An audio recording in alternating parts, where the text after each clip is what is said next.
Good morning everyone. My name is Mani, Thomas Department from Thomas and Management. Today now I am discussing about the Advanced Management Accounting Semester 3, Unit 3, Semester 3 and Unit 3 Hire Purchase System. So coming to the introduction of Hire Purchase System, whatever the topics we are using to discuss in third unit, that is introduction, meaning, definition, parties, then features of the hire purchase system, difference between the hire purchase system and installment system, and the model journal entries for the both the parties, and the model problem. Coming to the topic of introduction and meaning, what is hire purchase system? In hire purchase system means we are using to purchase the goods instead of paying the money. Normally మనం షాప్కి వెళ్ళి ఏదైనా ఐటమ్ని కానీ లేదా అసెట్ని కానీ కొనాలి అంటే there is a system paying the money and taking the goods, receiving the goods.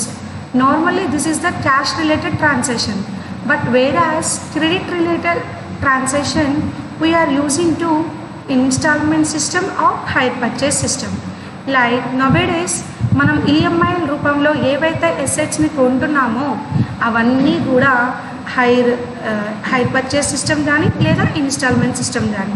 So hire purchase సిస్టంలో మనము ఎవరైతే కొనాలి అనుకుంటున్నామో కస్టమర్, అమ్మే పర్సన్ సెల్లర్ దగ్గర, దట్ ఈస్ ద సెల్లర్ దగ్గర మనం గూడ్స్ని పర్చేస్ చేసి instead of paying the full amount just part of the down payment రూపంలో అమౌంట్ని పే చేసి రిమైనింగ్ అమౌంట్ మొత్తాన్ని కూడా వాటికి అవసరమైన తగినన్ని ఇన్స్టాల్మెంట్స్ రూపంలో అమౌంట్ అనేది పే చేస్తాం. ఆ ఇన్స్టాల్మెంట్స్ని మనం ఇక్కడ హైర్ ఛార్జెస్ అంటాం.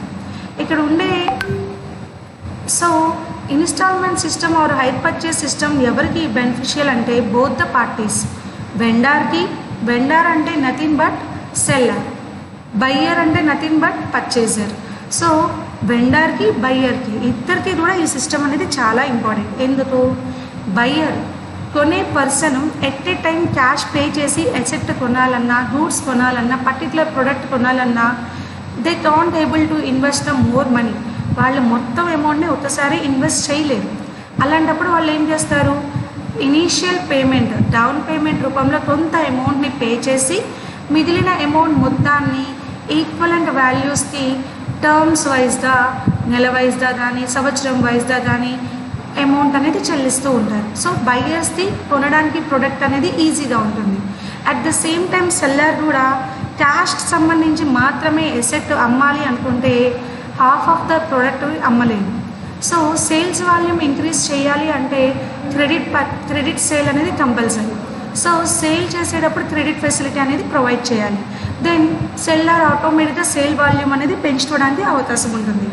So hire purchase system and instalment system ఏదైతే ఉందో ఇది బోత్ ద పార్టీస్ ఇద్దరికి కూడా చాలా useful system. Hire purchase system అంటే ముందుగానే మనం చెప్పిన విధంగా without paying the full amount, మొత్తం అమౌంట్ చెల్లించకుండా కొంత డౌన్ పేమెంట్ రూపంలో పేమెంట్ చేసి మిగతా అమౌంట్ మొత్తం ఇన్స్టాల్మెంట్లో పే చేస్తామో, మంత్లీ కానీ, క్వార్టర్లీ కానీ, హాఫ్ ఇయర్ కానీ లేదా ఇయర్లీ కానీ ఏదైతే పే చేస్తామో దాన్ని హైర్ పర్చేస్ సిస్టమ్ అంటారు. ఓకే, దెన్ హైర్ పర్చేస్ సిస్టమ్కి చాలా డెఫినేషన్స్ చాలామంది ఆదర్స్ ఇచ్చారండి. అందులో వన్ ఆఫ్ ద డెఫినేషన్ ఏంటి అంటే Batliboi, JR Batliboi define the definition of hire purchase system like goods are delivered to a person who agree to pay the owners equal periodical installments. Such installments to be treated as a hire those goods until a certain fixed amount has been paid. Means మనం ఏదైతే amount చెల్లించకుండా instalments రూపంలో చెల్లిస్తూ ఓనర్కి తనకి ఉన్న డెప్ట్ మొత్తాన్ని clear చేసుకుంటూ ఎసెట్ని కొనే సిస్టమ్ ఏదైతే ఉందో దాన్ని హైర్ పర్చేస్ సిస్టమ్ అని చెప్పి డిఫైన్ చేశారు. Very good. నెక్స్ట్ ఎవరెవరు పార్టీలు ఉంటారు? మనం ప్రీవియస్గా మాట్లాడినట్లే ఇందులో 2 పార్టీస్ ఉంటారండి. First one is the hire vendor. Hire vendor అంటే nothing but seller. Hire vendor అన్నా సెల్లర్ అన్నా అవుతుంది. దెన్ సెకండ్ పార్టీ ఎవరు అంటే హైర్ బయ్యర్. హైర్ బయ్యర్ అన్నా పర్చేజర్ అన్నా హైర్ పర్చేజర్ అన్న ఒకటే. సో ఈ two parties that nothing but seller and buyer. Then futures of the hire purchase system. మనకి హైర్ పర్చేజ్ యొక్క ఫ్యూచర్స్ ఏ విధంగా ఉంటాయి, ఆ ప్రాసెస్ అనేది ఏ విధంగా ఫాలో అవుతాం అనేది మనం మాట్లాడుకుందాం. హైర్ పర్చేజ్ సిస్టంలో అగ్రిమెంట్ ఫస్ట్ ఇద్దరు పార్టీలు సెల్లరు బయ్యర్ ఇద్దరి మధ్య ఒక ఎసెట్ ఏదైతే తీసుకుంటున్నామో ఆ ఎసెట్ మీద ఒక అగ్రిమెంట్ అనేది ఫామ్ చేసుకోవాలి. డాక్యుమెంటేషన్ రూపంలో రిటర్న్గా ఆ అగ్రిమెంట్ అనేది ఫామ్ చేసుకోవాలి. Second position. ఆ ఎసెట్ కొన్న తర్వాత మనకి ఇమీడియట్గా ఆ ఎసెట్ అనేది మన దగ్గరికి వస్తుంది, కానీ దాని రిలేటెడ్ ఓనర్షిప్ వస్తుందా రాదా. ఆ position of the goods immediately process from the seller to buyer after the agreement. ఆటోమేటిక్గా ఒక ఎసెట్ కొంటున్నాము అంటే హైర్ పర్చేస్ సిస్టంలో అగ్రిమెంట్ అయిన తర్వాత దాని యొక్క పొజిషన్ వెంటనే సెల్లర్ నుంచి బయ్యర్కి ఇమీడియట్గా ఫార్వర్డ్ ప్రాసెస్ అవుతుంది. That is the position. And next third one instalment system, that is instalments. ఏంటి ఇన్స్టాల్మెంట్స్ అంటే the buyer will make payment in instalments over a period. నెల వైజ్ మంత్లీ కానీ క్వార్టర్లీ కానీ హాఫ్ ఇయర్లీ కానీ yearly కానీ ఏదైతే remaining amount మొత్తం మనం చెల్లిస్తామో దాన్ని ఇన్స్టాల్మెంట్ లేదా హైర్ ఛార్జెస్ అంటాం. Then ownership. హైర్ పర్చేస్ సిస్టంలో ఒక ఎసెట్ కొంటున్నాము అంటే ఆ హైర్ పర్చేస్ సిస్టంలో ఓనర్షిప్ అనేది సెల్లర్ నుంచి బయ్యర్కి ట్రాన్స్ఫర్ ఎప్పుడు అవుతుంది, after the last payment of the EMI or after the last payment of instalment. చివరి పేమెంట్ జరిగిన తర్వాతే ఓనర్షిప్ రైట్ అనేది ఆటోమేటిక్గా సెల్లర్ నుంచి బయ్యర్కి వచ్చేస్తుంది. Then constituents of hire purchase. Each instalment treated as a hire charge till the last instalment is paid.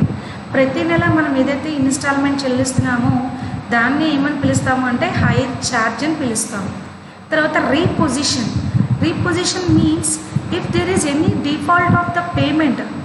ఎవరైనా సరే బయ్యరు అమౌంట్ చెల్లించడంలో ఏదైనా ఇబ్బందికరం అయ్యి చెల్లించకపోతే ఆ అమౌంట్ చెల్లించకపోయినందుకు గాను ఆ అసెట్ని తిరిగి తీసుకునే right seller that is the వెండర్కి ఉంటుంది. తిరిగి మనం పే చేసిన ఇన్స్టాల్మెంట్లో ఒక్క అమౌంట్ కూడా రిఫండ్ ఇవ్వరు, దాన్ని రెంట్ కింద ట్రీట్ చేస్తారు.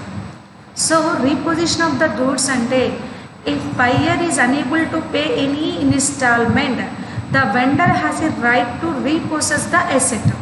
తిరిగి తీసుకునే రైట్ అనేది వెండర్కి ఉంటుంది. సో మనం అప్పటి వరకు చెల్లించిన డౌన్ పేమెంటే కానీ ఇన్స్టాల్మెంట్స్ కానీ ఏది కూడా రిటర్న్ బ్యాక్ చేయరు, దాన్ని రెంట్ కింద ట్రీట్ చేస్తారు.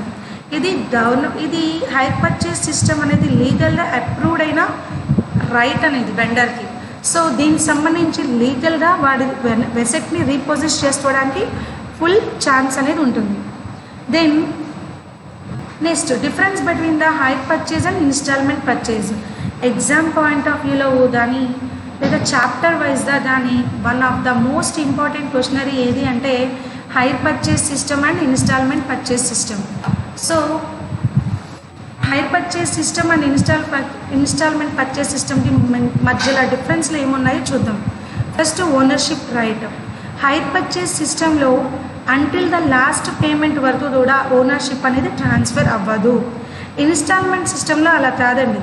ఓనర్షిప్ అనేది after the down payment are the small agreement ఆటోమేటిక్గా ఓనర్షిప్ కూడా ఇన్స్టాల్మెంట్ సిస్టంలో ట్రాన్స్ఫర్ అయిపోతుంది. The nature of the contract it's like a hiring of goods. మనము లాస్ట్ పేమెంట్ వరకు కూడా ఆ పర్టిక్యులర్ ప్రోడక్ట్ని లేదా ఎసెట్ని హైర్ చేసుకోవడం వరకు మాత్రమే, అంటే అద్దెకి తీసుకున్నట్లే. కానీ ఇది అలా కాదు, sale of the goods. Product మొత్తాన్ని కూడా ఇన్స్టాల్మెంట్లో సేల్ చేసేసినట్లే agreement. Return of goods. Third point return of goods. In hire purchase system ఎక్కడైనా సరే లాస్ట్ పేమెంట్ ఎక్కడైనా ఫర్దర్గా పేమెంట్ చేయవలసింది అన్ఎక్స్పెక్టెడ్గా పే చేయకపోతే ఆ అసెట్ని తిరిగి రిటర్న్ చేసుకునే రైట్ ఓనర్కి ఉంటుంది. కానీ ఇన్స్టాల్మెంట్ సిస్టంలో ఆ అసెట్ని తిరిగి తీసుకునే రైటు అమ్మిన సెల్లర్కి ఉండదు. For feature of instalment payment. ఇక్కడ ఏదైతే మనం పే చేసామో అమౌంట్స్ మొత్తాన్ని కూడా తిరిగి పే చేయరు, వెండర్ తిరిగి పే చేయరు. టోటల్ కానీ ఇన్స్టాల్మెంట్ సిస్టంలో the total amount of instalment paid cannot be ఫర్ఫీటెడ్.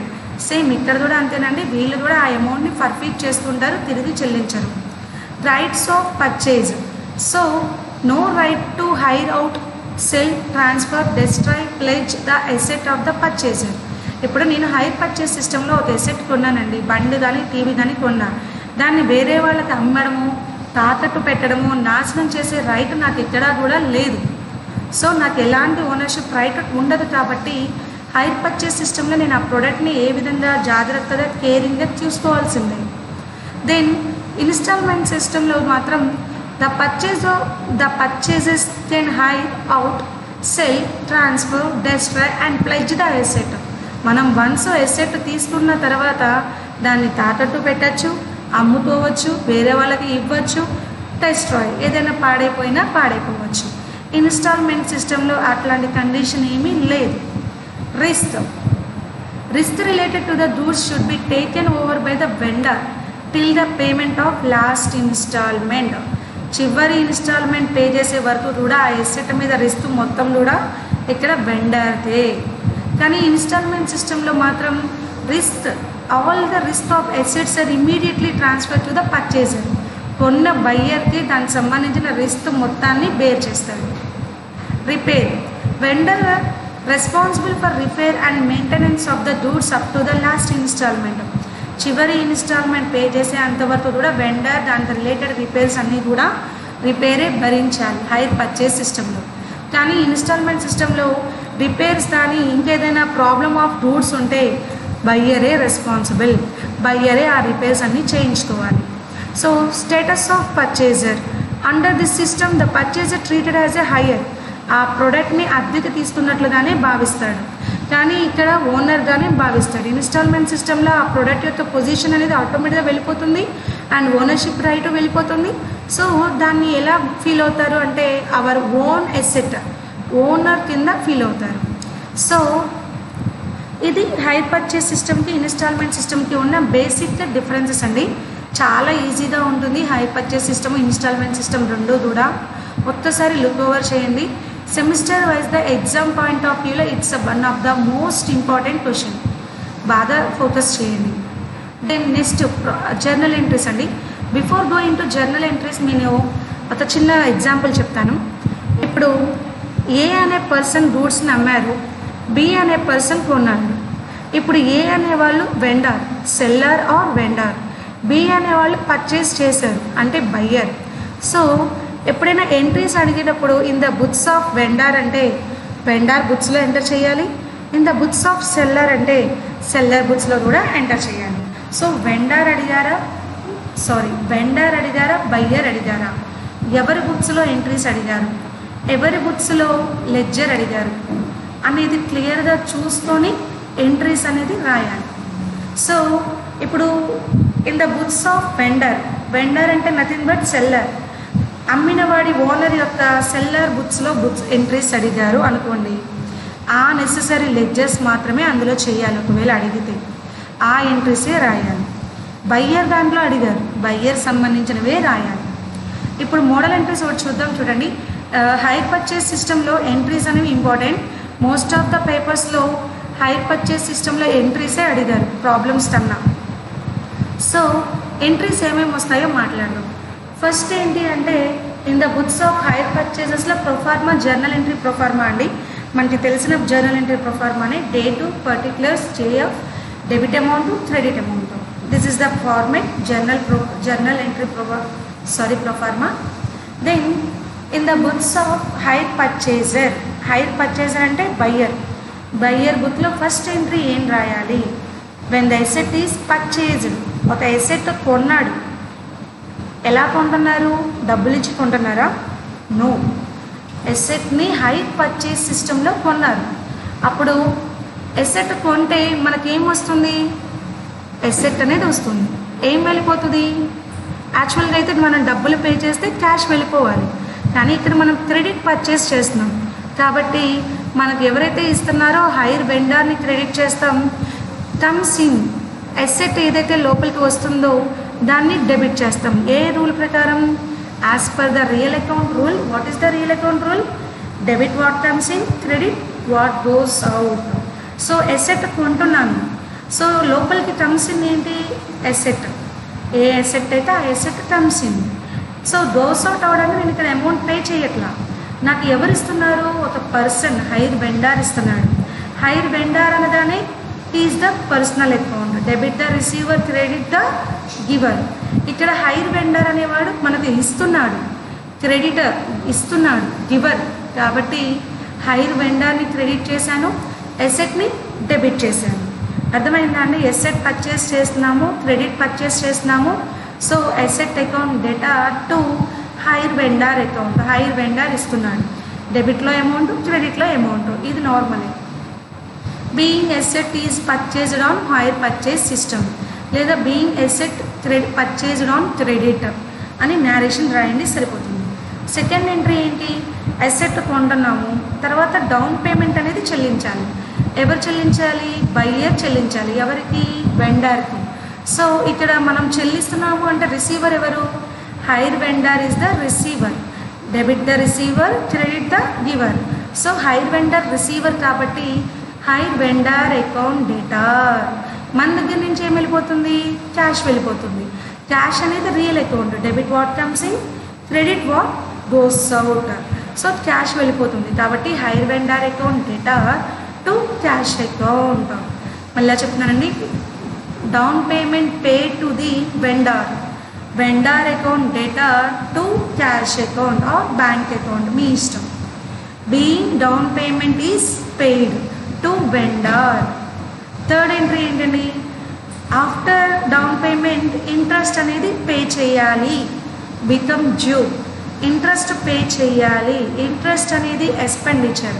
Nominal account rule ప్రకారం debit all expenses and losses. So interest అనేది డెబిట్ చేస్తాము అండ్ ఎవరికి పే చేయాలి? హైర్ వెండర్కి పే చేయాలి. So interest account debtor to hire vendor account. ఎంత amount interest ఉంటుందో అంత ఇంట్రెస్ట్ పర్సంటేజ్ చెప్తాడండి. ఆ పర్సంటేజ్ అనేది అవుట్ స్టాండింగ్ బ్యాలెన్స్ మీద మాత్రమే క్యాలిక్యులేట్ చేయాలి. ఇంట్రెస్ట్ ఎప్పుడు కూడా అవుట్ స్టాండింగ్ బ్యాలెన్స్ మీద. ఫర్ ఎగ్జాంపుల్, నేను 10,000 పెట్టి ఎసెట్ కొన్నా, 2,000 డౌన్ పేమెంట్ చెల్లించా. ఇప్పుడు నా అవుట్ స్టాండింగ్ బ్యాలెన్స్ ఎంత? 8,000. ఎగ్జాక్ట్లీ ఆ 8,000 మీద మాత్రమే వాడు ఎంత పర్సంటేజ్ చెప్తే అంత పర్సంటేజ్. ఫర్ ఎగ్జాంపుల్ 10% చెప్పాడు అనుకోండి, 8,000 మీద 10% అంటే 800. సో ఆ 800ని మాత్రమే ఇంట్రెస్ట్ పే చేయాలి డ్యూ అని చెప్పి చూపిస్తాం. సో నెక్స్ట్ ఎంట్రీ ఏంటి అంటే ఇన్స్టాల్మెంట్. ఇన్స్టాల్మెంట్లో ఏమేమి కలిసి ఉంటుంది? ప్రిన్సిపల్ అమౌంట్, ఇంట్రెస్ట్ అమౌంట్, ఆ రెండు కలిపి ఇన్స్టాల్మెంట్ అమౌంట్ పే చేస్తున్నాము. ఎవరికి? వెండర్కి పే చేస్తున్నాము. వెండర్కి పే చేస్తున్నట్లు ఎంట్రీ రాస్తాం. Hire vendor account debtor to cash account. Hire vendor account debtor to cash account. Being instalments paid. Instalments paid. So ఎన్ని ఇన్స్టాల్మెంట్స్ ఉంటే అన్ని ఇన్స్టాల్మెంట్స్ కూడా మనము థర్డ్ ఎంట్రీ, ఫోర్త్ ఎంట్రీ కంటిన్యూగా మిగతా ఎంట్రీస్ అన్నీ కూడా వైస్ వర్సా కంటిన్యూ అవుతూనే ఉంటాయండి. ఇప్పటివరకు చెప్పిన ఎంట్రీస్ ఏంటి అంటే ఫస్ట్ ఎంట్రీ ఎసెట్ పర్చేస్ చేసాం, సెకండ్ ఎంట్రీ డౌన్ పేమెంట్ చెల్లించాం, థర్డ్ ఎంట్రీ చెల్లించాలి డ్యూ ఎంట్రీ రాసాం, fourth entry instalment payment entry రాసాం. నెక్స్ట్ ఎంట్రీ ఏంటి అంటే ఎసెట్కి డిప్రిసియేషన్ క్యాలిక్యులేట్ చేస్తాం. సో డిప్రిసియేషన్ చార్జ్ చేస్తే మనకి డిప్రిసియేషన్ అనేది loss. Debit all expenses and losses. So depreciation account debtor. దేని వాల్యూ తగ్గిపోతుంది? Decrease in the value of the asset. So asset అనేది డెబిట్ బ్యాలెన్స్, వాల్యూ తగ్గిపోతే అవుట్లో obviously credit. Asset to debit balance తగ్గియాలంటే credit చేయాలి కాబట్టి asset అనేది క్రెడిట్కి వచ్చింది. Depreciation account debtor to asset account. Being depreciation charged on asset. ఇంకొకటి చూడండి, ఎసెట్ మీద డిప్రిసియేషన్ క్యాలిక్యులేట్ చేసేటప్పుడు ఇందాక ఎగ్జాంపుల్ చెప్పా, ఎంత పెట్టి కొన్నాను ఎసెట్ని? 10,000 పెట్టి కొన్నా. ఆ 10,000 మీద వాడు ఎంత పర్సంటేజ్ చెప్తే అంత పర్సంటేజు, ఏ మెథడ్ చెప్తే ఆ మెథడ్లో క్యాలిక్యులేట్ చేయాలి. స్ట్రైట్ లైన్ అంటే straight line, reducing balance method అంటే రెడ్యూసింగ్ బ్యాలెన్స్ మెథడ్. వాడు ఏ సిస్టమ్ చెప్తే ప్రాబ్లంలో ఆ సిస్టమ్ ప్రకారమే డిప్రిసియేషన్ క్యాలిక్యులేట్ చేయాలి. ఆ అమౌంట్ని ఇక్కడ ఎంట్రీ రూపంలో డెబిట్ క్రెడిట్లో చూపించాలి. లాస్ట్ అండ్ ఫైనల్ ఎంట్రీ అండి, ఇంట్రెస్ట్ డిప్రిసియేషన్ రెండు కూడా ప్రాఫిట్ అండ్ లాస్ అకౌంట్కి ట్రాన్స్ఫర్ చేసి దాన్ని క్లోజ్ చేస్తున్నాం. ఇప్పుడు ప్రాఫిట్ అండ్ లాస్ అకౌంట్ని మనం ఈ రెండింటిని ట్రాన్స్ఫర్ చేస్తున్నామండి. Profit and loss account debtor to interest account to depreciation account. Interest value interest దాంట్లో, డిప్రిసియేషన్ వాల్యూ డిప్రిసియేషన్ దాంట్లో, రెండు కలిపి ప్రాఫిట్ అండ్ లాస్ అకౌంట్లో డెబిట్ చేస్తాం. Being interest on and depreciation accounts are transfer to P&L account. So in the books of బయ్యర్లో entries completed అండి. గుర్తుపెట్టుకోండి, asset ఒకటిసారి కొంటాం, డౌన్ పేమెంట్ ఒకసారి చెల్లిస్తాం. కాబట్టి ఫస్ట్ 2 ఎంట్రీస్ రావు కంప్లీట్గా రిటర్న్గా, అంటే second instalment, third instalment, fourth instalment, ఎన్ని ఇన్స్టాల్మెంట్స్ ఉంటే అన్ని ఇన్స్టాల్మెంట్స్ కూడా థర్డ్ ఎంట్రీ నుంచి 6th ఎంట్రీ వరకు కంప్లీట్గా రిపీటెడ్గా రాసుకుంటూ వెళ్ళాలి. దానికి రిలేటెడ్ అమౌంట్ని, దానికి రిలేటెడ్ డిప్రిసియేషన్ని, ఇంట్రెస్ట్ని చూపించాలి. సేమ్ ఇవే ఎంట్రీస్ రిపీటెడ్గా వస్తాయి, కానీ ఫస్ట్ 2 ఎంట్రీస్ మాత్రం రిపీటెడ్గా రావు. 3, 4, 5, 6 ఈ 4 ఎంట్రీస్ మాత్రం ఎన్ని ఇన్స్టాల్మెంట్స్ ఉంటాయి అన్ని ఇన్స్టాల్మెంట్స్ రిపీటెడ్గా మనం చూపించుకోవాలి. ఇది in the books of buyer అయిపోయిందండి. Next in the books of vendor. Vendor అంటే ఎవరని చెప్పాను? సెల్లర్, అమ్మేవాడు. ఆయన బుక్స్లో ఎంట్రీస్ ఏమొస్తాయో జనరల్గా చూద్దాం. ఎసెట్ అమ్ముతున్నట్లు రాయాలండి, తర్వాత డౌన్ పేమెంట్ రిసీవ్ చేస్తున్నట్లు రాయాలి, తర్వాత ఇంట్రెస్ట్ రావాలి అని చెప్పి రాసుకోవాలి, తర్వాత ఇన్స్టాల్మెంట్ రావాలి అని చెప్పి రాసుకోవాలి, ఫైనల్గా ఇంట్రెస్ట్ని ప్రాఫిట్ అండ్ లాస్ అకౌంట్కి ట్రాన్స్ఫర్ చేసుకోవాలి. సో ఈ 5 ఎంట్రీసే వస్తాయి. ఇందులో ఫస్ట్ ఎంట్రీ ఏంటి అంటే ఎసెట్ని సేల్ చేస్తున్నాడు. ఎవరికి సేల్ చేస్తున్నారు? హైర్ పర్చేజర్కి అమ్ముతున్నారు. సో ఆయన మనకు డబ్బులు ఇస్తున్నారా? ఇవ్వట్లా, అంటే క్రెడిట్ సేల్ చేస్తున్నారు. కాబట్టి hire purchase account debtor to hire sales account. Nothing but ఇప్పుడు మనం ఫర్నిచర్ అమ్ముతున్నామండి, ఫర్నిచర్ సేల్ టు ఏ అన్నాం, క్యాష్ ఇచ్చాడా? ఇవ్వలేదు. అప్పుడు మనం ఏం చేస్తాం? A account debtor to furniture అని రాస్తాం. లేదా గూడ్స్ అమ్ముతున్నారనుకోండి, A account debtor to sales అని రాస్తాం. అట్ ద సేమ్ టైం ఇక్కడ కూడా క్రెడిట్ సేల్ చేస్తున్నారు, గూడ్స్ని క్రెడిట్ సేల్ చేస్తున్నారు. కాబట్టి hire purchase account debtor to sales account, hire sales account or sales account. Being goods or sale to hire purchaser on credit base. డెబిట్లో amount, క్రెడిట్లో amount enter చేస్తుంటారు, value ఎంతైతే ఉందో asset value ఆ value. Next second entry ఏంటి అంటే down payment receive చేసుకుంటున్నారు. After the agreement వెంటనే వాళ్ళు డౌన్ పేమెంట్ అనేది చెల్లిస్తారు, మనం రిసీవ్ చేసుకుంటాం. ఇక్కడ మనం ఎవరు? Hire vendor. ఎప్పుడైతే ఏ ఎంట్రీస్ రాస్తే అప్పుడు మనం అది మనము అన్న పర్సెప్షన్లోనే రాయాలి. అప్పుడే మనం ప్రాపర్గా అకౌంట్స్ అనేది ఇమాజిన్ చేసుకోవడానికి ఈజీగా ఉంటుంది. హైర్ బయ్యర్ అందులో లెడ్జర్స్ రాస్తున్నారనుకోండి, మీరెవరు అంటే హైర్ బయ్యర్ కింద ఇమాజిన్ చేసుకోవాలి. వెండర్ దాంట్లో రాస్తే మీరు వెండర్ దాంట్లో ఇమాజిన్ చేసుకోవాలి. కాబట్టి ఆ పర్సెప్షన్లో ఆలోచిస్తే మీకు ఈజీగా ఉంటుంది సమ్.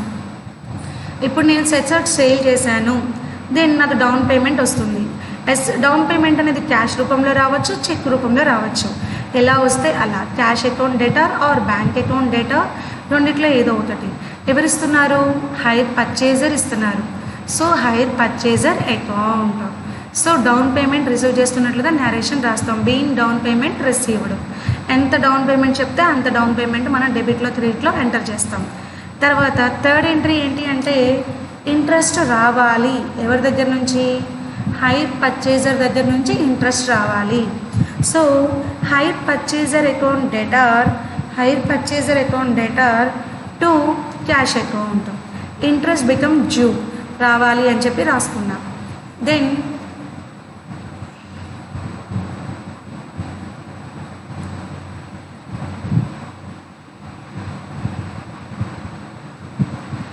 ఇంట్రెస్ట్ సంబంధించి రావాలి అని చెప్పి రాసుకున్నానండి. నెక్స్ట్ ఇన్స్టాల్మెంట్ అమౌంట్ వస్తున్నట్లుగా రాసుకుంటాం. ఏదైతే instalment amount first instalment pay చేస్తారో ఆ ఇన్స్టాల్మెంట్ రిసీవ్ చేసుకుంటున్నాం. Cash account debtor to hire purchaser account. ఇక్కడ హైర్ పర్చేస్ క్లోజ్ అయిపోవాలి, సో హైర్ పర్చేస్ని క్లోజ్ చేస్తాం. దెన్ ఇంట్రెస్ట్ని ట్రాన్స్ఫర్ చేస్తున్నాం. ఇక్కడ ఇంట్రెస్ట్ డ్యూ దగ్గర ఏమని రాసుకుంటామంటే అండి hire purchase account debtor to interest account అని రాయాలండి. క్యాష్ కాదు, ఇంట్రెస్ట్ అకౌంట్ అని చెప్పి రాయాలి. దెన్ ఆ ఇంట్రెస్ట్ని క్లోజ్ చేస్తున్నాం. క్రెడిట్ క్లోజ్ చేయాలంటే డెబిట్ చేస్తాం. So interest account debtor to profit and loss account. Interest అనేది ప్రాఫిట్ అండ్ లాస్ అకౌంట్కి ట్రాన్స్ఫర్ చేస్తాం. ఇక్కడ కూడా అండి సెల్ చేసేటప్పుడు ఎసెట్ని ఒకసారి సేల్ చేస్తాం, డౌన్ పేమెంట్ ఒకసారి రిసీవ్ చేసుకుంటాం. సో ఆ రెండు కూడా ఒకసారి వస్తాయి కాబట్టి ఒకసారి రాస్తాం. మిగతా రిమైనింగ్ 3, 4, 5 ఎంట్రీస్ అనేవి ఎన్ని ఇన్స్టాల్మెంట్స్ ఉంటే అన్ని ఇన్స్టాల్మెంట్స్కి కంటిన్యూగా మనం రాసుకోవాలి. అది డిపెండ్స్ ఆన్ ఇన్స్టాల్మెంట్స్ అవి ఎన్ని ఉంటే అన్ని. So in the books of buyer, in the books of seller, వెండారు buyer ఇద్దరు అకౌంట్లో ఎంట్రీస్ అయిపోయింది. ఒక్కసారి రీక్యాప్ చేస్తున్నాను చూడండి. In the books of buyer దాంట్లో ఎంట్రీ ఫస్ట్ ఏమొస్తుందంటే కొంటున్నట్లు వస్తుంది, ఎంట్రీ క్రెడిట్ పర్చేస్ చేస్తున్నట్లు వస్తుంది, డౌన్ పేమెంట్ చెల్లిస్తున్నట్లు వస్తుంది. తర్వాత అలాంగ్ విత్ ఇంట్రెస్ట్తో కలిపి ఇన్స్టాల్మెంట్ పే చెయ్యాలి డ్యూ అని చెప్పి రాసుకుంటాడు. 4th ఎంట్రీ ఇన్స్టాల్మెంట్ పే చేసినట్లు రాసుకుంటాడు. 5th ఎంట్రీ డిప్రిసియేషన్ ఛార్జ్ చేస్తాడు, క్యాలిక్యులేట్ చేస్తాడు. 6th ఎంట్రీ డిప్రిసియేషను ఇంట్రెస్ట్ రెండు కూడా ప్రాఫిట్ అండ్ లాస్ అకౌంట్కి ట్రాన్స్ఫర్ చేస్తాడు. 3 నుంచి 3, 4, 5, 6 ఎంట్రీస్ రిపీటెడ్గా అన్ని ఇన్స్టాల్మెంట్స్కి కంటిన్యూగా అవే ఎంట్రీస్ రాస్తారు. ఇన్ ద బుక్స్ ఆఫ్ వెండర్లో సేల్ చేసినట్లు రాస్తారు, సేల్ చేసిన తర్వాత డౌన్ పేమెంట్ రిసీవ్ చేస్తున్నట్లు రాస్తారు, డౌన్ పేమెంట్ రిసీవ్ చేస్తున్న తర్వాత ఇంట్రెస్ట్ అమౌంట్ రావాలి అని చెప్పి రాసుకుంటారు, తర్వాత ఇన్స్టాల్మెంట్ అమౌంట్ రిసీవ్ చేస్తున్నట్లు రాసుకుంటారు, ఫైనల్గా ఇంట్రెస్ట్ అమౌంట్ని ప్రాఫిట్ అండ్ లాస్ అకౌంట్కి ట్రాన్స్ఫర్ చేస్తారు. సో 3, 4, 5 ఎంట్రీస్ అనేవి ఇన్స్టాల్మెంట్స్ని బట్టి మళ్ళీ సేమ్ ఎంట్రీస్ రిపీటెడ్గా రాసుకోవాలి. ఇది ఫుల్ ఫ్లెడ్జ్డ్గా in the books of vendor buyer complete journal entries అండి. సో ఈ లెడ్జర్స్ ఏమేమి ప్రిపేర్ చేయాలి అని మాట్లాడితే ఇన్ ద బుక్స్ ఆఫ్ బయ్యర్లో ఏమేమి అకౌంట్స్ ఎంటర్ చేయాలి, వెండర్ అకౌంట్ ఎంటర్ చేయాలి, మిషనరీ ఎసెట్ అకౌంట్ ఎంటర్ చేయాలి, డిప్రిసియేషన్ అకౌంట్ ఎంటర్ చేయాలి, ఇంట్రెస్ట్ అకౌంట్ ఎంటర్ చేయాలి, ప్రాఫిట్ అండ్ లాస్ అకౌంట్కి దాన్ని ట్రాన్స్ఫర్ చేస్తున్నట్లుగా ఎంటర్ చేయాలి. In the books of vendor అకౌంట్లో ఏమేమి ఎంట్రీస్ చేయాలి, వెండర్ కూడా హైర్ పర్చేజర్ అకౌంట్ మెయింటైన్ చేస్తారు, ఇంట్రెస్ట్ అకౌంట్ మెయింటైన్ చేస్తారు, ప్రాఫిట్ అండ్ లాస్ అకౌంట్కి ఇంట్రెస్ట్ని ట్రాన్స్ఫర్ చేస్తున్నట్లుగా ఎంటర్ చేస్తారు. సో ఆయన డిప్రిసియేషన్ కానీ లేకపోతే మిషన్ అకౌంట్ కానీ మెయింటైన్ చేయదు, ఎందుకంటే ఎసెట్ అనేది అమ్మేసిన తర్వాత దానికి సంబంధించి డిప్రిసియేషన్ అవన్నీ కూడా బయ్యరే క్యాలిక్యులేట్ చేస్తారు. సో ఒకసారి అకౌంట్స్ చూద్దామండి. Journal entries after journal entries తర్వాత ప్రాబ్లం తీసుకున్నాను. ఆ ప్రాబ్లం మీద కంప్లీట్గా journal entries in the books of both the parties, ledgers in the books of both the parties మొత్తం కంప్లీట్గా చేశానండి. ఒకసారి దాన్ని బ్రీఫ్గా ఎక్స్ప్లెయిన్ చేస్తాను. The Chennai company purchased a machine from Mumbai company. Chennai company purchased a machine, Chennai company purchase చేసిందండి ఒక మిషన్ని. ఎవరి దగ్గర నుంచి? ముంబై కంపెనీ నుంచి. So Chennai company is the purchaser, Mumbai company is the vendor. On 1st January 2019, paying the cash of 10,000 rupees and agreeing to pay the 3 further installments. అంటే 3 instalments pay చేస్తానని చెప్పి అగ్రీ చేశారంటండి. And after the 10,000 each on the ప్రతి instalment amount ఎంత అంటే 10,000 each. So తర్వాత 31st December every year ఎప్పుడు pay చేస్తారు అంటే year ending 31st December pay చేస్తున్నారు. The cash price of the machinery is 37,250 and the Mumbai company charges interest 5%. The Chennai company writes 10% every year on depreciation reducing instalment method. ఇక్కడ చూడండి, instalments అనేవి 3 instalments 10,000 చొప్పున pay చేస్తాను అన్నారు. దాంతోపాటు డౌన్ పేమెంట్ అనేది 10,000 pay చేస్తారు. మొత్తం 3 ఇన్స్టాల్మెంట్స్ 30,000, డౌన్ పేమెంట్ 10,000, మొత్తం ఎంత? 40,000 పే చేస్తున్నాం. ఎసెట్ వాల్యూ ఎంత? 37,250. 37,250 ఎసెట్ వాల్యూ, మనం 40,000 పే చేస్తున్నాం. అంటే ఎంత ఎక్కువ పే చేస్తున్నాం? ఎస్, 2,750 రూపీస్ మనం ఇంట్రెస్ట్ రూపంలో పే చేస్తున్నాం. ఇంట్రెస్ట్ ఛార్జ్ పర్సంటేజ్ ఎంతండి? 5% ఇంట్రెస్ట్. డిప్రిసియేషన్ వచ్చేసరికి 10%. ఏ method? Reducing balance method. So every year books close చేసేది 31st December. ఇప్పుడు చూద్దాం. Calculations made to be nearest rupees adjust చేస్తున్నామండి. పాయింట్స్ వాల్యూస్ ఏమన్నా ఉంటే అడ్జస్ట్ చేసుకుంటున్నాం. ఒకసారి చూద్దాం.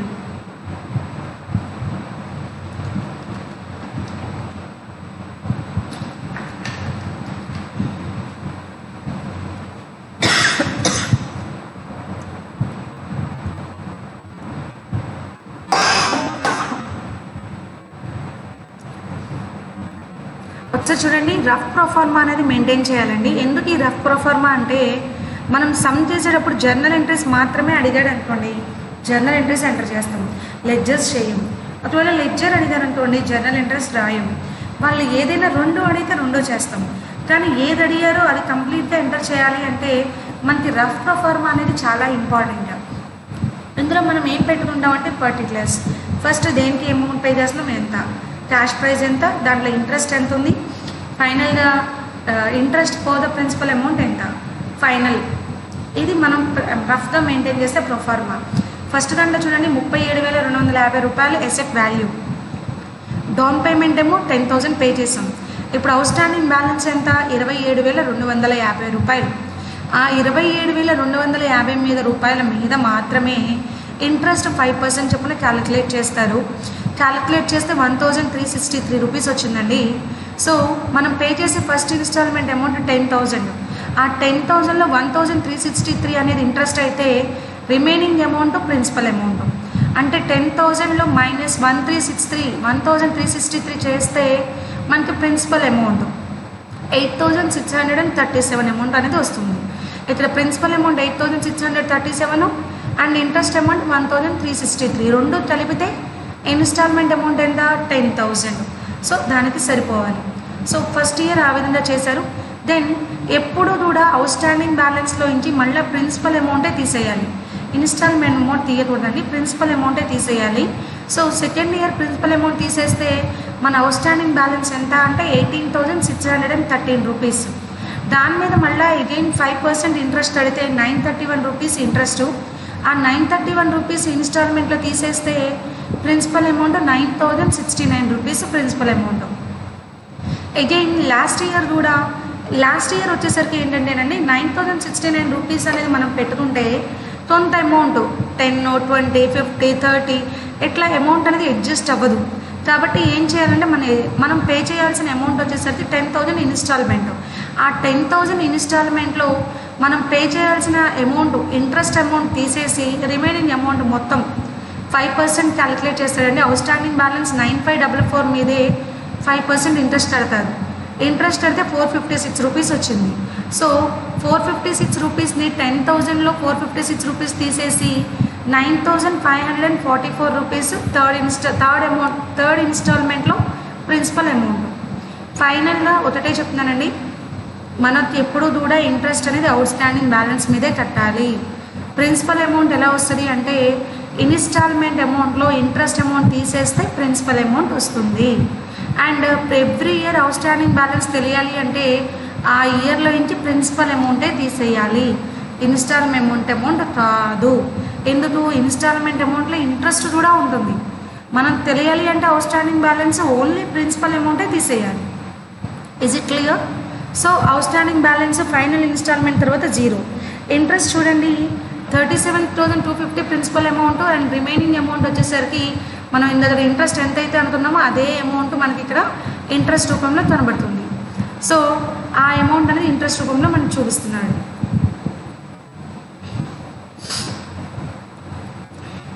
$37,250 అనేది మనకి ప్రిన్సిపల్ అమౌంట్ అండి, మన asset value. So interest amount remaining 40,000లో 37,250 తీస్తే మనకి ఎంత వచ్చింది, ఇందడ 2,750. ఆ 2,750నే టోటల్ ఇంట్రెస్ట్ అయింది. సో బ్యాలెన్స్ సరిపోయింది కదా మన రఫ్ వర్క్కి.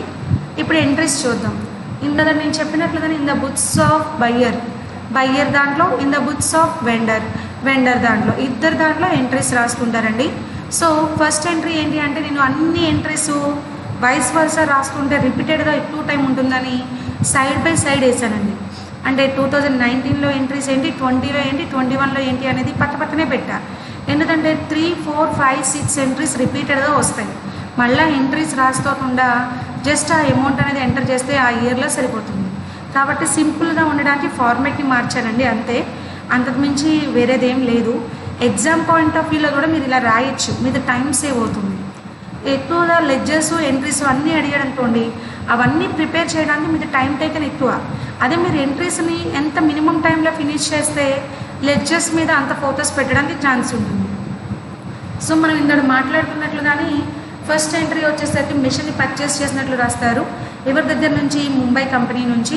So machinery account debtor to Mumbai company account. Asset కొన్న వాల్యూ వేశారు 37,250, 37,250. తర్వాత డౌన్ పేమెంట్ చెల్లించారండి ఎవరికి? ముంబై కంపెనీ వాళ్ళకి. Mumbai company account debtor to cash account. Cash రూపంలో డౌన్ పేమెంట్ చెల్లించాడు కాబట్టి క్యాష్ వాల్యూ వేసాను 10,000. అండ్ తర్వాత ఇంట్రెస్ట్ అనేది ఓన్లీ ఇంట్రెస్ట్ అమౌంట్ మాత్రమే పే చేయాలని చెప్పి రాసుకున్నారు. Interest account debtor to cash account. First installment దగ్గర మనం ఇంట్రెస్ట్ క్యాలిక్యులేట్ చేసాం. ఇక్కడ రఫ్ వర్క్ చూసారా 1363. ఈ 1363 వాల్యూనే ఇక్కడ మనం సింపుల్గా మళ్ళీ క్యాలిక్యులేట్ చేయకుండా 1363 వేస్తాం. ఫస్ట్ ఇయర్ ఇది amount due. Second year interest ఎంత డ్యూ అండి?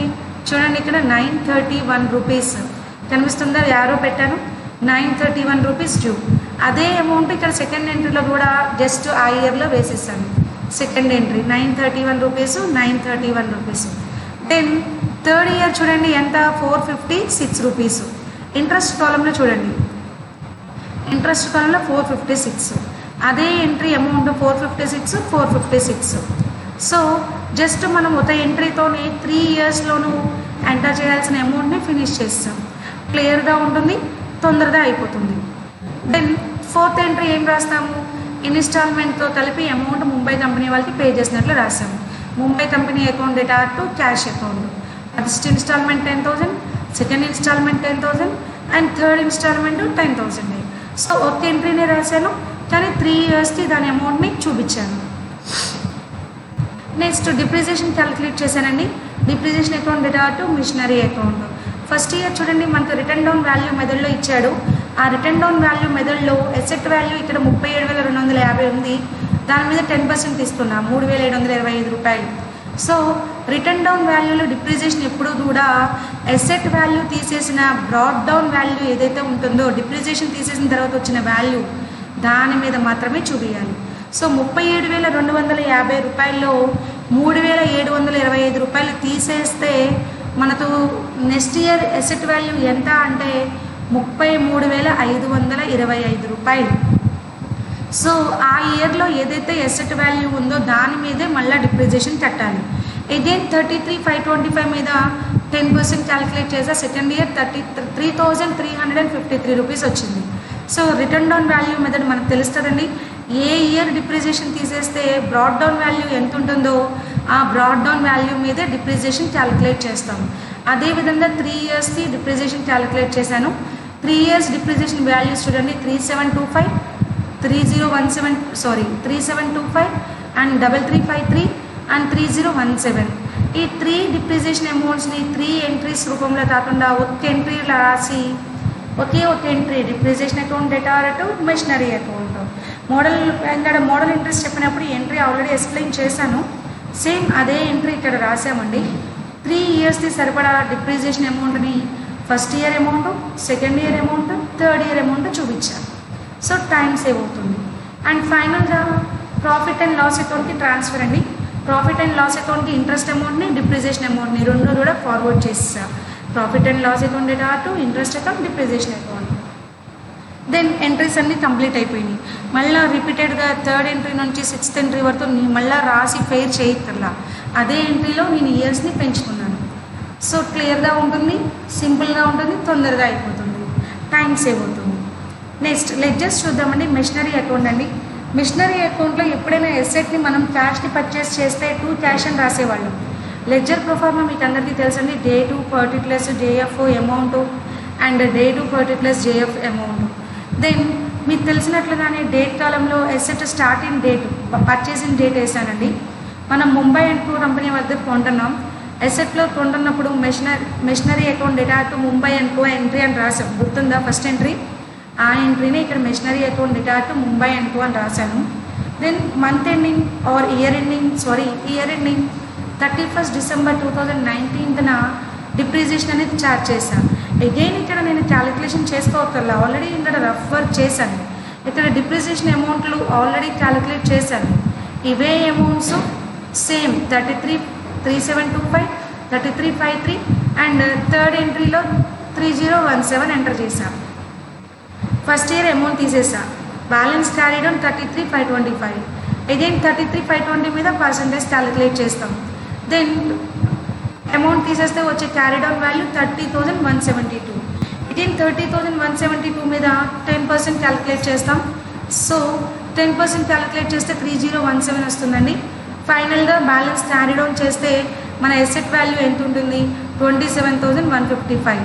ఇదేం బ్యాలెన్స్ బ్రాడ్ డౌన్ అని చెప్పి అదే వాల్యూ 27,155 అని చెప్పి చూపిస్తాం ఇక్కడ. అక్కడతో మిషనరీ అకౌంట్ కంప్లీట్ అయిపోయింది. నెక్స్ట్ ముంబై అకౌంట్ అండి. ముంబై అండ్ కంపెనీ వాళ్ళది వెండర్ అకౌంట్ వేస్తాం. వెండర్ అకౌంట్లో ఎసెట్ కొన్నప్పుడు ఇక్కడ మనం ఎంత పెట్టి కొన్నామని చెప్పి రాసాం? 37,250 రూపాయలు అని రాసాం. మిషనరీ అకౌంట్లో ముంబై అండ్ కంపెనీ వాళ్ళు ఎందులో ఉన్నారు? డెబిట్లో ఉన్నారు. ఇప్పుడు మనం వేసే అకౌంట్ ఏంటి? ముంబై అండ్ కంపెనీ వాళ్ళది. ఆ అకౌంట్లో ముంబై అండ్ కంపెనీ అకౌంట్లో చూడండి మిషనరీ వాల్యూ ఎంత? 37,250. 37,250 వేశాను. అట్ ద సేమ్ టైం ఆ ఇయర్లో నాకు ఎంత ఇంట్రెస్ట్ రావాలో ఆ ఇంట్రెస్ట్ అమౌంట్ రావాలని చెప్పి చూపించాను. దెన్ ఆ ఇయర్లో నాకు ఏం చేశారు? డౌన్ పేమెంట్ 10,000 చెల్లించారు. దెన్ ఫస్ట్ ఇన్స్టాల్మెంట్ 10,000 చెల్లించారు. రిమైనింగ్ బ్యాలెన్స్ ఎంత? 18,613 రూపీస్. దాన్ని మళ్ళీ క్యారీ డౌన్ చేస్తాను. బ్యాలెన్స్ క్యారీ డౌన్ మొత్తాన్ని బ్రాడ్ డౌన్ చేస్తున్నానండి. మళ్ళీ సెకండ్ ఇయర్ నాకు ఇంట్రెస్ట్ రావాలి, ఇంట్రెస్ట్ యాడ్ చేశాను. దెన్ ఇంట్రెస్ట్తో పాటు కలిపి ఇన్స్టాల్మెంట్ అమౌంట్ 10,000 పే చేసినట్లుగా రాసుకున్నాను. ఫైనల్గా balance carry down, brought down. Third year కూడా అంతేనండి. ఇంట్రెస్ట్ పే చేయాలి అని చెప్పి రాస్తూ ఎంత అమౌంట్ ఉందో బ్రాడ్ డౌన్ వాల్యూ ఉంది 9544. దాంతోపాటు ఇంట్రెస్ట్ మనం క్యాలిక్యులేట్ చేసినట్లుగానే ఎంత ఇంట్రెస్ట్ అయితే ఉందో మనకు రఫ్ వర్క్ అనేది క్లియర్గా ఉంటుందండి ఎంత ఇంట్రెస్ట్ అనేది. సో 456, ఆ 456 రూపీస్ పే చేయాలి అని చెప్పి రాసుకున్నా. ఫైనల్గా ఇన్స్టాల్మెంట్ అమౌంట్తో కలిపి అమౌంట్ మొత్తాన్ని పే చేసాను. క్లోజ్ అయిపోతుంది. 10,000 జీరో అయిపోతుంది అకౌంట్ అనేది. So Mumbai and company account అనేది సింపుల్గా జీరో చేశారు. కొంతమంది ముంబై అండ్ కంపెనీ అకౌంట్ ఏ విధంగా చూపిస్తారంటేనండి, డైరెక్ట్గా ఎంతైతే ప్రిన్సిపల్ అమౌంట్ ఉంది, ఎంతైతే ఇంట్రెస్ట్ అమౌంట్ ఉంది ఆ ఎంట్రీ రాసుకొని దానికి ఇన్స్టాల్మెంట్ పే చేసినట్లుగా చూపిస్తారు. ఏ ఇయర్కి ఆ ఇయర్ ఇన్స్టాల్మెంట్ పే చేసినట్టుగా కూడా చూపించుకుంటారు. సో అది ఒంటో సిస్టంలో, ఒంటో మెథడ్లో అది కరెక్ట్. మనం చేసే మెథడాలజీలో ఇప్పుడు ఇది నేను ఈ విధంగా చూపించాను. నెక్స్ట్ ఇంట్రెస్ట్ అకౌంట్ అండి. ఇంట్రెస్ట్ అకౌంట్లో మనకి ఎవ్రీ ఇయర్ క్యాలిక్యులేట్ చేసిన దాంట్లో 1/3 మనకి ఎంతైతే ఇంట్రెస్ట్ అమౌంట్ వచ్చిందో ఆ ఇంట్రెస్ట్ మొత్తాన్ని కూడా ప్రాఫిట్ అండ్ లాస్ అకౌంట్కి ట్రాన్స్ఫర్ చేసి చూపించాను. ప్రీవియస్ ఎంట్రీ చూడండి ఒకసారి. ముంబై అండ్ కంపెనీ అకౌంట్లో ఇంట్రెస్ట్ రేట్ వచ్చింది క్రెడిట్ సైడ్. ఇప్పుడు ఇంట్రెస్ట్ అకౌంట్లో Mumbai and company debit side వస్తుంది according to the double entry system. So ఆ ముంబై అండ్ కంపెనీ అకౌంట్లో ఉన్న ఇంట్రెస్ట్ని every year profit and loss అకౌంట్కి ట్రాన్స్ఫర్ చేసేస్తున్నాను. జస్ట్ ట్రాన్స్ఫరింగ్ ఎంట్రీ అండి. క్యారీ డౌన్, బ్రాడ్ డౌన్ లేకుండా. ఇదేం సెకండ్ ఇయర్ 931 ట్రాన్స్ఫర్ చేశాను. థర్డ్ ఇయర్ 456 P&L అకౌంట్కి ట్రాన్స్ఫర్ చేశాను. ఇంట్రెస్ట్ అకౌంట్ ట్రాన్స్ఫర్తో జస్ట్ సింపుల్గా అయిపోతుంది. దెన్ డిప్రిసియేషన్ అకౌంట్ కూడా అంతేనండి. మనం మెషినరీ అకౌంట్ చేసినప్పుడు గుర్తుందా, క్రెడిట్ సైడ్ డిప్రిసియేషన్ రాసాము అండ్ ఆ డిప్రిసియేషన్ని ప్రాఫిట్ అండ్ లాస్ అకౌంట్కి ట్రాన్స్ఫర్ చేయాలండి అని కూడా చెప్పాను. సో డిప్రిసియేషన్ సంబంధించి ఏదైతే మనం రాసామో మెషినరీ అకౌంట్లో డిప్రిసియేషన్ క్రెడిట్ సైడ్ రాసాము బై డిప్రిసియేషన్ అని. ఇప్పుడు డిప్రిసియేషన్ అకౌంట్లో మెషిన్ డెబిట్ సైడ్ రాస్తాం opposite according to the double entry system to machinery account. ఏమంటే నేను డేట్లు అన్నీ కూడా డిప్రిసియేషన్కి, మిషనరీకి, ఇంట్రెస్ట్కి మంత్ ఎండింగ్ ఇయర్ ఎండింగే తీసుకుంటామండి. 2019 డిసెంబరే తీసుకుంటాం. సో అన్నీ కూడా ఇయర్ ఎండింగ్ డేట్లో వేస్తాం. క్లోజింగ్ జస్ట్ ఎంట్రీకి సంబంధించి ట్రాన్స్ఫర్ ఎంట్రీ ఇది. డిప్రిసియేషన్ని మెషినరీ మీద ఛార్జ్ చేస్తాము. ఆ అమౌంట్ని ఫస్ట్ ఇయర్ ట్రాన్స్ఫర్ చేసాం P&L అకౌంట్కి. సేమ్ సెకండ్ ఇయర్ డిప్రిసియేషన్ ఎంతో తీసుకున్నాము దాన్ని ట్రాన్స్ఫర్ చేసాం. థర్డ్ ఇయర్ డిప్రిసియేషన్ 3,017 అండ్ ఆ 3,017 రూపీస్ 17 రూపీస్ని ప్రాఫిట్ అండ్ లాస్ అకౌంట్కి ట్రాన్స్ఫర్ చేస్తాం. ఇంట్రెస్ట్ అకౌంట్ సింపుల్గా అండి, జస్ట్ ప్రాఫిట్ అండ్ లాస్ అకౌంట్కి ట్రాన్స్ఫర్ చేస్తాం. Depreciation account simple profit and loss అకౌంట్కి ట్రాన్స్ఫర్ చేస్తాం. మిషనరీ అకౌంట్ ఆల్రెడీ మనం మాట్లాడడం, అది కూడా చాలా తేలికండి. ఆల్రెడీ డిగ్రీ ఫస్ట్ సెమ్లో, సెకండ్ సెమ్లో అండ్ ఇంటర్మీడియట్లో బాగా నేర్చుకున్నారు. Then after depreciation account final account ఏంటి అంటే ప్రాఫిట్ అండ్ లాస్ అకౌంట్. ఈ ప్రాఫిట్ అండ్ లాస్ అకౌంట్లో జస్ట్ చూడండి ఇంట్రెస్ట్ని, డిప్రిసియేషన్ని ట్రాన్స్ఫర్ చేసినట్లుగా ఏ ఇయర్కి ఆ ఇయర్ చూపించుకున్నారు. మీరు క్యారీ డౌన్ చేసుకొని బ్రాడ్ డౌన్ చేసుకుంటానన్నా సరే తప్పలేదు. మీరు బై బ్యాలెన్స్ క్యారీ డౌన్ అని చెప్పి చూపించి ఏదైనా బ్రాడ్ డౌన్ చేసుకున్నా సరే మీరు ప్రాఫిట్ అండ్ లాస్ అకౌంట్ని బ్యాలెన్స్ చూపించుకోవచ్చు. కానీ ఇది జస్ట్ ట్రాన్స్ఫర్ ఎంట్రీ కాబట్టి జస్ట్ ఏ ఇయర్కి ఆ ఇయర్ నేను ట్రాన్స్ఫర్ చేసినట్లుగా చూపించేసి డిప్రిసియేషన్ అమౌంట్ని, ఇంట్రెస్ట్ అమౌంట్ని క్లోజ్ చేస్తాను. ఏ ఇయర్కి ఆ ఇయర్ క్లోజ్ చేస్తాను. ఓకే, ఎక్కడితో ఇన్ ద బుక్స్ ఆఫ్ బయ్యర్లో అయిపోయిందండి. నెక్స్ట్ బ్యాలెన్స్ షీట్, జస్ట్ చిన్న బ్యాలెన్స్ షీట్లో మనం దీన్ని ఏ విధంగా చూపిస్తాము అనేది చూపిస్తున్నాను. ఎసెట్ అనేది మెషినరీ వాల్యూ 30,172 ఉందండి. ఎప్పుడు 2020నా. దానికి సంబంధించి నేను ఎంత పేమెంట్ డ్యూ చేయాలి అనేది డిప్రిసియేషన్ అమౌంట్ని ఎంటర్ చేసి వేసాను. ఫైనల్గా అమౌంట్ ఎంత అంటే 20,628 రూపీస్.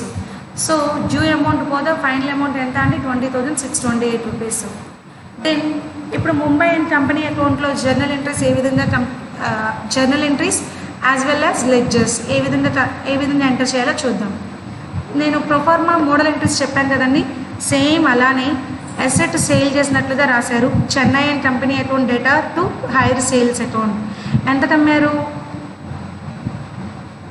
37,250, 37,250 రూపాయలకి అమ్మినట్లుగా రాశారు. తర్వాత డౌన్ పేమెంట్ అనేది రిసీవ్ చేసుకున్నట్లుగా రాయాలండి. Cash account debtor to Chennai and company. ఎవరి దగ్గర నుండి రిసీవ్ చేసుకుంటున్నాం? చెన్నై వాళ్ళ దగ్గర రిసీవ్ చేసుకుంటున్నాం. And company account 10,000. Then interest become due, interest రావాలి అని చెప్పి రాసుకున్నానండి. Chennai and company account debtor to interest account. ఒకసారి ఎంట్రీ చూడండి. ఇందులో మోడల్ ఎంట్రీలో మనం ఎంట్రీ అనేది మిస్టేక్ పడింది. ఇక్కడ ఎంట్రీ క్లియర్గా ఉంది చూడండి. Chennai and company account debtor to interest account. Interest become రావాలి అని చెప్పి రాసుకున్నాడు. ఫస్ట్ ఇయర్ ఇంట్రెస్ట్ ఎంత? 1,363, సెకండ్ ఇయర్ 931, థర్డ్ ఇయర్ 456. 3 ఇయర్స్కి సంబంధించి ఒకేసారి ఎంట్రీ రాసి 3 ఇయర్స్ డేటా మొత్తాన్ని ఇక్కడ నేను చూపించాను క్లియర్గా. దెన్ ఇన్స్టాల్మెంట్ అమౌంట్ పే చేస్తున్నట్లు రాస్తామండి. Fourth entry. So instalment amount pay చేస్తున్నట్లుగా రాస్తాము. ఎవరికి పే చేస్తున్నాం? చెన్నై అండ్ కంపెనీ వాళ్ళకి పే చేస్తున్నాము. ఇన్స్టాల్మెంట్ అమౌంట్ రిసీవ్ చేస్తున్నట్లుగా రాయాలండి.